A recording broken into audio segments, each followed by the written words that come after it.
Ini dia, penjahat terbesar di NBA Playoff tahun ini, Dillon Brooks.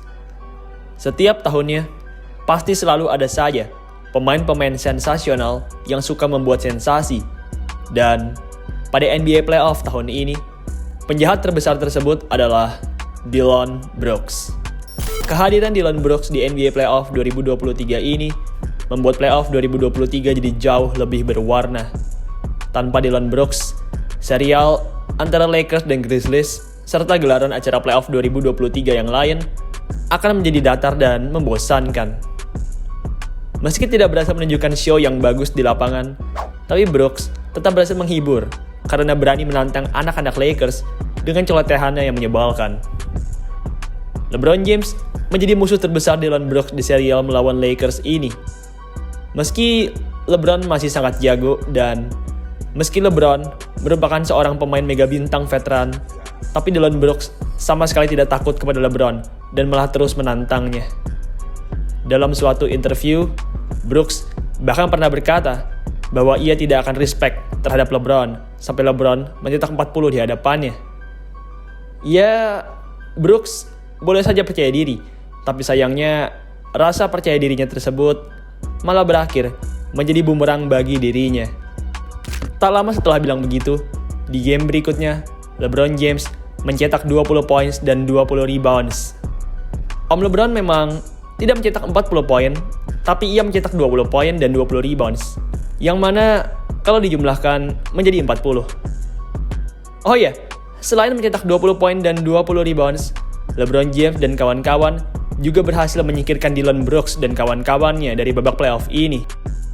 Di game 6 yang diselenggarakan kemarin, LeBron dan kawan-kawan berhasil membantai Grizzlies 125-85. Kalian lihat skornya? 125-85. Terdapat margin 40 poin di sana. Brooks pernah berkata bahwa ia tidak akan respect terhadap LeBron sampai LeBron memberinya 40. Dan kemudian di game 6, Brooks disingkirkan oleh LeBron dengan margin 40 points. Sungguh kebetulan yang luar biasa. Brooks sendiri tampil buruk di game 6 ini. Game 6 yang seharusnya menjadi game di mana Brooks bisa tampil all out dan cantik, malah berubah menjadi game terakhir Brooks di serial playoff ini. Bermain selama 26 menit, pemain bernomor punggung 24 ini hanya mampu mencetak 10 poin dan 4 rebounds dengan persentase field goal yang hanya sebesar 36%. Brooks benar-benar kacau di game 6 ini. Brooks yang seharusnya bisa tampil baik membantu Grizzlies, malah tampil buruk dan dibantai oleh Lakers. Ngomong-ngomong, usai kekalahan dari Lakers ini, Brooks langsung pulang ke rumahnya dan tidak menghadiri media. Ini merupakan kali kedua Brooks menghindari awak media. Tindakan ini merupakan tindakan yang tidak sopan. Brooks boleh saja marah karena kalah, tapi sebagai pemain profesional yang punya gaji jutaan dolar, ia harusnya menjalankan tugasnya sebagai pemain dengan cara menjawab pertanyaan dari awak media. Brooks merupakan salah satu pemain utamanya Memphis Grizzlies. Biasanya, pemain utama selalu hadir dalam press conference, tapi Brooks, usai kekalahan di game 6 ini, ia langsung ganti baju, mengemas barangnya, dan pulang kembali ke rumahnya. Lucunya, selama perjalanan pulang, Dillon Brooks disoraki oleh warga-warga LA. Warga LA yang merupakan fans fanatik dari Los Angeles Lakers menyoraki dan mengajak Brooks yang berjalan kaki di luar Crypto.com Arena. Brooks memang pantas mendapat sorakan ini. Brooks tampil amat buruk di serial ini, tapi ia berlagak seakan-akan ia merupakan pemain hebat yang produktif. Di serial melawan LA Lakers ini, pemain berusia 27 tahun ini hanya mampu mencatatkan rataan sekitar 10 poin dan 3 rebounds, dengan persentase field goal dan 3 points yang hanya sebesar 30% dan 21%. Ya, Brooks benar-benar busuk dalam menembak. Ia hanya punya persentase field goal sebesar 30% dan persentase 3 point sebesar 21%. Brooks benar-benar kacau di serial ini. Tembakannya benar-benar bau. Sangat kontras dengan gayanya yang songong saat berhadapan dengan Lakers. Brooks memang sedang menurun di playoff ini. Biasanya, pemain-pemain NBA mengalami peningkatan stats di playoff, tapi Brooks, statsnya di playoff malah lebih buruk dari statsnya di musim reguler. Brooks juga tampil jauh lebih buruk dibanding penampilannya di playoff musim-musim lalu. Di musim lalu, Brooks masih mampu mencatatkan rataan sekitar 15 poin dan 3 rebounds. Tapi di musim ini, rataannya menciut menjadi hanya sekitar 10 poin dengan persentase field goal dan 3 points yang amat kecil. Brooks benar-benar buruk dan tidak efisien di serial ini. Faktanya, Dillon Brooks ini tidak pernah sekalipun mencatatkan persentase field goal sebesar lebih dari 40% di serial melawan LA Lakers ini. Ia selalu memiliki tembakan yang buruk di 6 game melawan Lakers ini.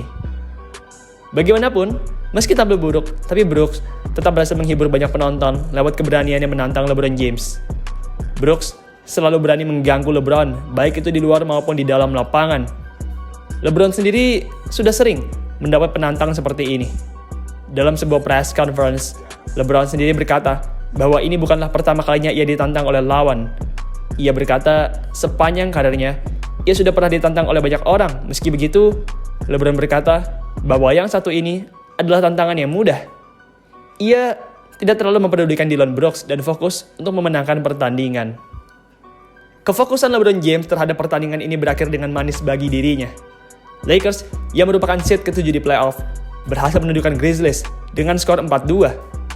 Lakers, yang semula sempat diragukan di musim reguler, berakhir menjadi penakluk tim terbaik kedua di wilayah barat. Oke, kembali lagi ke Dillon Brooks. Tahukah kalian, musim 2022-2023 ini merupakan musim terakhir Dillon Brooks bersama Memphis Grizzlies. Usai 5 tahun bersama Grizzlies, kontrak Brooks pun akhirnya berakhir di tahun 2023 ini.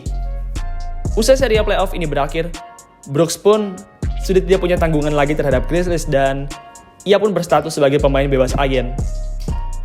Saat ini, belum ada kabar tentang tim mana yang akan dituju oleh Brooks.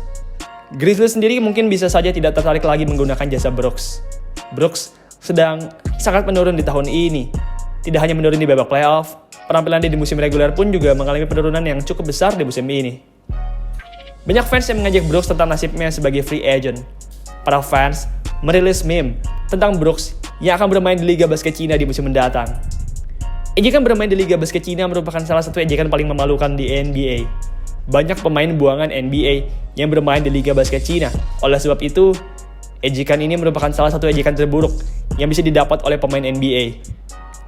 Bagaimanapun, saya yakin Brooks ini tidak akan bermain di Liga Basket Cina di dekat-dekat ini. Meski buruk di serial melawan Lakers ini, tapi Brooks tetaplah merupakan pemain yang hebat. Ia masih jauh lebih baik dari banyak pemain-pemain bench di NBA. Entah di mana ia akan bermain di musim depan, tapi yang jelas, ia tidak akan bermain di Liga Basket Cina dan akan tetap berada di NBA. Usai kekalahan ini, Memphis Grizzlies pastinya akan mengevaluasi roster dan rencana mereka di musim mendatang. Grizzlies merupakan tim yang potensial. Pemain mereka masih muda, tapi sudah punya skill dan keberanian yang tinggi. Di masa mendatang, saya yakin tim yang dipimpin oleh Ja Morant ini dapat menjadi tim yang semakin menyeramkan di babak playoff. Entah Dillon Brooks masih bermain atau tidak di masa-masa mendatang, tapi yang jelas, tanpa Dillon Brooks pun, Grizzlies akan tetap baik-baik saja.